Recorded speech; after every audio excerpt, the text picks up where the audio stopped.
இலங்கையில தமிழனை போட்டு அடிச்சா ஒரு வயலும் சத்தம் போடல, ஒருத்தன் கேட்கல. ஆமா. ஏன்டா அண்ணன் அடிக்கிறா தம்பி அடிக்கிறான்னு ஒருத்தன் கேட்டிருந்தா தமிழ்நாட்டுக்குள்ள வந்து வச்சு அடிப்பான்னா முடியுமா? எங்க போனாலும் தமிழ்ல தான் அடி வாங்குறான்.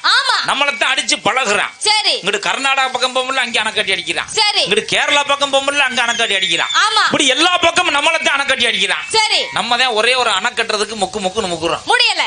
ஒரு அணை கட்டின்டா தண்ணி நம்ம பக்கம் பாஞ்சிருக்குமே. வந்திருக்கும்ல. அன்னைக்கு காவிரியை விடுறான்னு தண்டை வெள்ளத்துல தலை வச்சு கத்தனா. ஆமா. அப்பெல்லாம் ஒரு வேலும் திறந்து விடல. இல்ல. இங்க அணை முட்டிக்கிச்சுன்னு இப்ப அவனா திறந்து விட்டுட்டான். சரி. அங்க அணை முட்டிக்கிச்சான். சரி சரி. அதனால அவனா பார்த்து கொஞ்சம் திறந்து விட்டு ஊருக்குள்ள வாஞ்சிருமோ திறந்து விட்டுட்டான். சரி. அதை இங்கிட்டு திடுன்னு வருது.